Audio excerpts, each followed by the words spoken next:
करेंगे। तो अगर आप इस चैनल पे नए हैं तो इसे लाइक, शेयर और सब्सक्राइब करें और इसे अपने दोस्तों में भी शेयर करें। अगर आपको इस चैनल से कुछ भी फायदा होता हो तो आप हमें सपोर्ट कर सकते हैं। तो आइए हम वीडियो को शुरू करते हैं। तो सबसे पहला हम समझेंगे धारा किसे कहते हैं। सबसे पहला हम इसको समझने के लिए धारा किसे कहते हैं। तो किसी का भी निरंतर बहाव, जब निरंतर बहाव होता है किसी भी चीज का तो उसे हम क्या कहते हैं, धारा।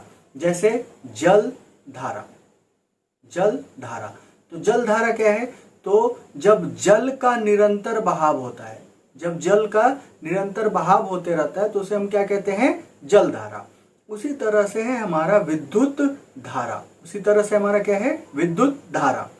तो विद्युत धारा में जैसे जल धारा में जल का निरंतर बहाव होता है, उसी तरह से विद्युत धारा में आवेश का निरंतर बहाव होता है।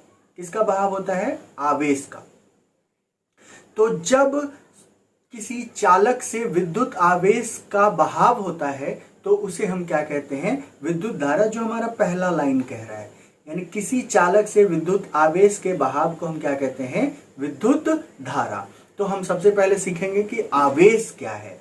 तो आवेश को सीखने के लिए हम लोगों को जानना होगा कि कोई भी पदार्थ, जो हमारा पदार्थ होता है वो विद्युतीय उदासीन होता है, विद्युतीय उदासीन होता है।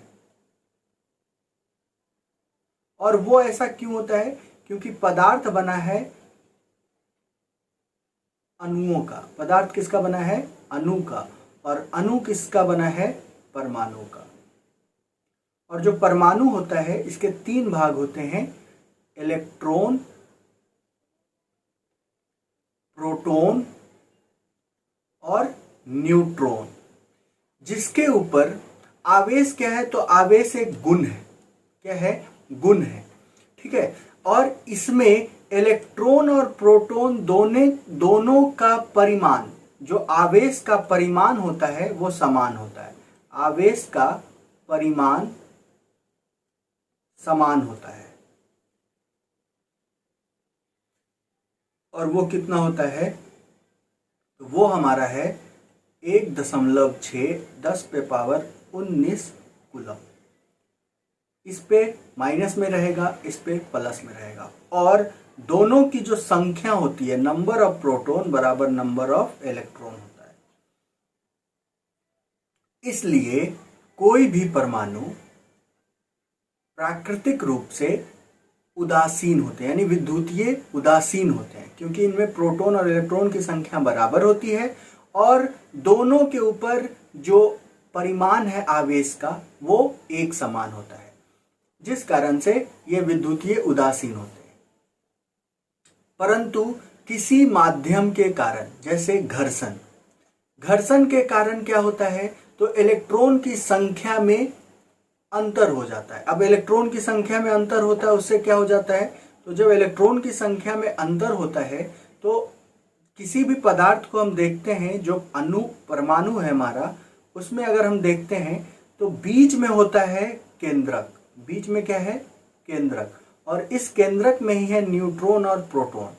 और इसके बाहर कक्षाएं बने होते हैं और इसी कक्षाएं में 2n² के रूप में इलेक्ट्रॉन विन्यासित होते हैं।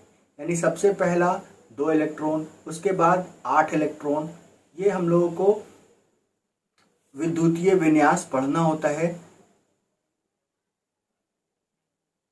और वो क्या रहेगा, 2n² के रूप में। यानी पहले सेल में, फर्स्ट में कितना रहेगा, 2 × 1 का स्क्वायर यानी 2।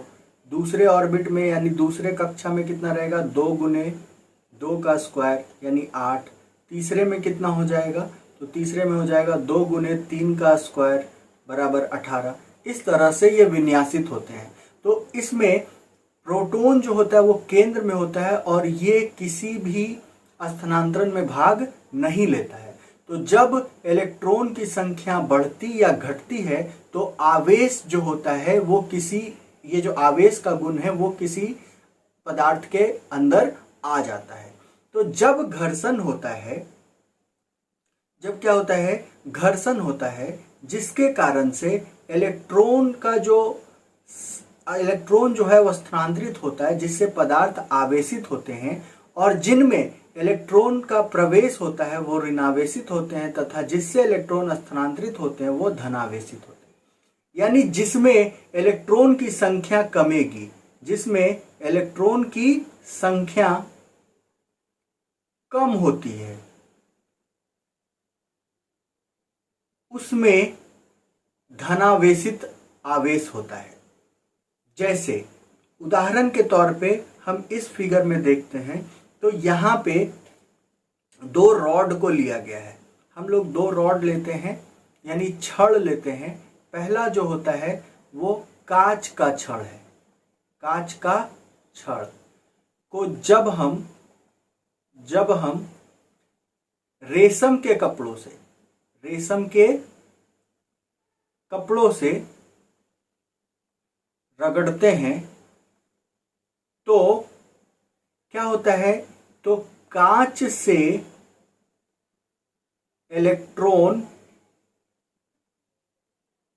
रेशम में चला जाता है, या रेशम के कपड़ों में चले जाते हैं, जिससे कांच में धनात्मक तथा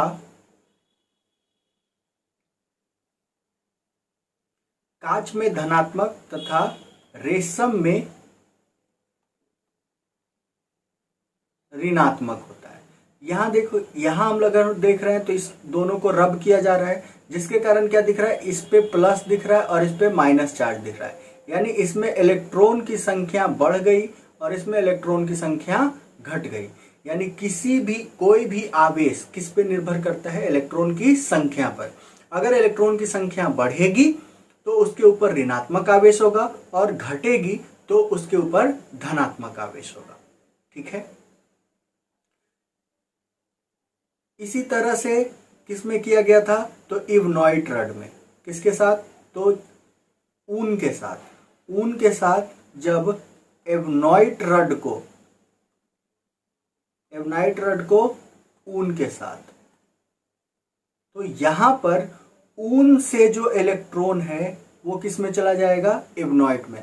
तो एवनॉइट में आ जाता है नेगेटिव और ऊन में आ जाता है पॉजिटिव, क्योंकि इससे इलेक्ट्रॉन किस में जा रहा है, इवनॉइट रड में जा रहा है। ठीक है। और जब यहाँ पे देखा गया एक एक्सपेरिमेंट के द्वारा, यानी एक प्रयोग के द्वारा, कि जब दो कांच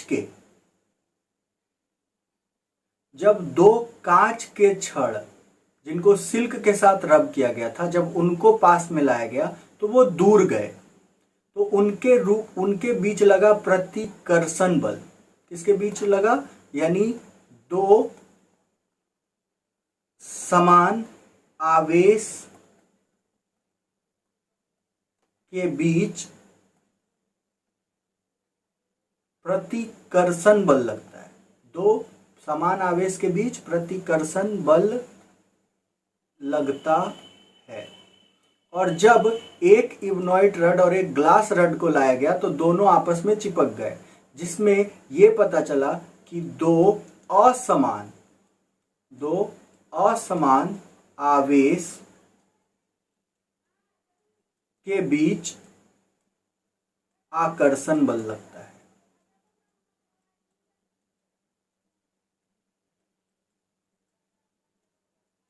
दो असमान आवेश के बीच कैसा बल लगता है, आकर्षण बल, और दो समान आवेश के बीच कैसा बल लगता है, प्रतिकर्षण बल।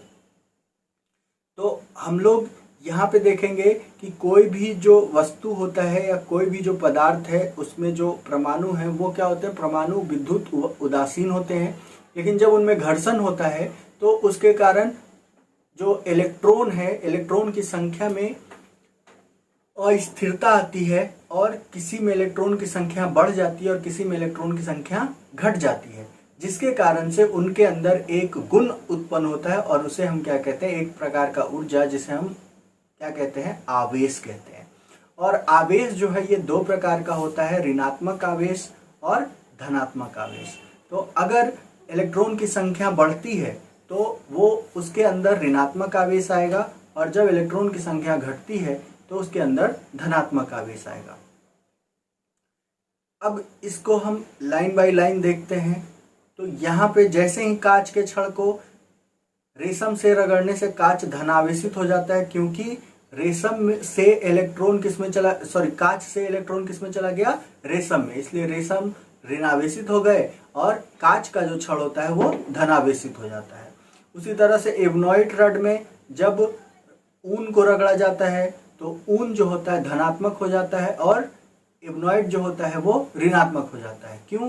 क्योंकि एवनॉइड में जो इलेक्ट्रॉन है वो ऊन से एवनॉइड रड में या छड़ में आ जाता है। तो अब यहाँ पे हम थर्ड पॉइंट या नेक्स्ट पॉइंट अगर इसमें हम देखते हैं तो क्या लिखा है, इलेक्ट्रॉन की कमी के कारण धनात्मक आवेश उत्पन्न होगा, जबकि इलेक्ट्रॉन की बहुलता या उसकी अधिकता के कारण, यहाँ लिख सकते हैं अधिकता के कारण ऋणात्मक आवेश उत्पन्न होता है। और आवेश के कुछ गुण होते हैं। तो आवेश का पहला गुण क्या है, तो इनकी योज्य जो है वो प्रकृति, इनकी जो प्रकृति है वो योज्य है, यानी सारे चार्ज जो है वो आपस में जुड़ जाएंगे और एक रिजल्टेंट चार्ज आएगा, यानी इनके बराबर का एक चार्ज आएगा, यानी सारे आवेश को हम एक साथ जोड़ सकते हैं। उसके बाद दूसरा जो है वो है विद्युत आवेश का संरक्षण, यानी विद्युत आवेश जो होता है इसे ना ही बनाया जा सकता है ना ही खत्म किया जा सकता है, बस इसका पुनः वितरण होता है। इसका क्या होता है, पुनः वितरण, जो किस रूप में होता है, इलेक्ट्रॉन के रूप में। इलेक्ट्रॉन के रूप में इसका पुनर्वितरण ही सिर्फ हो सकता है। उसके बाद है विद्युत आवेश का परिमाणीकरण। विद्युत आवेश के परिमाणीकरण के अनुसार विद्युत आवेश को उन पर उपस्थित आवेश के समाकलन गुणांक के रूप में परिभाषित किया जाता है। इसलिए किसी भी प्रणाली में Q = Ne।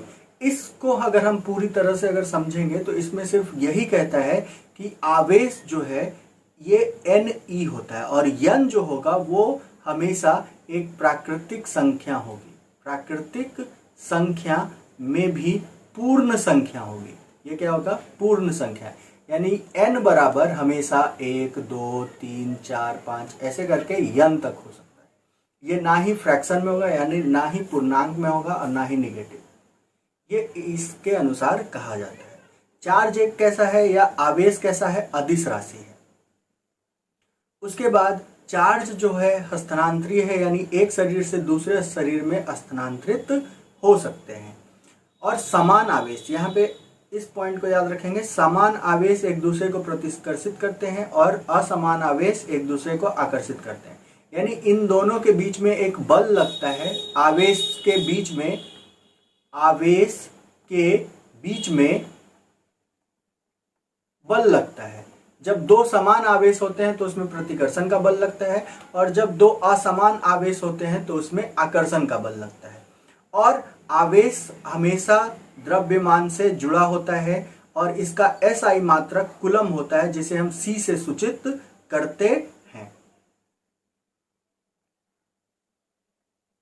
अब हम लोग आवेश के ऊपर कुछ क्वेश्चंस को करते हैं, जिसमें सबसे पहला क्वेश्चन है कि एक कूलम आवेश में इलेक्ट्रॉन की संख्या बताएं। इलेक्ट्रॉन की संख्या बताएं। तो इसमें क्या बोला है, एक कूलम में इलेक्ट्रॉन की संख्या, एक कूलम में इलेक्ट्रॉन की संख्या। तो हम लोग इसको क्या करेंगे, इसके बराबर है, इसका फॉर्मूला यूज होगा Q = Ne। तो Q बराबर कितना बोला है, 1, N बराबर नहीं पता, और इलेक्ट्रॉन का मान कितना, 1.6 × 10⁻19 कूलम।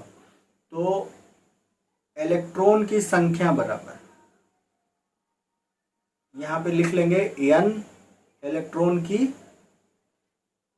संख्या है, N इलेक्ट्रॉन की संख्या को सूचित करता है। तो इलेक्ट्रॉन की संख्या बराबर क्या हो जाएगा, तो 1/1.6 गुने 10 पे पावर 19। अब इसको ऊपर भेज दो तो 10 पे पावर 19 बाई 16 गुने 10। तो यहाँ पे हम कर सकते हैं 100 गुने 10 पे पावर 18 बाई 16। 16 छक 96, 16 दूना 32 और 16 पंजे 80, यानी 6.25 10 to the power 18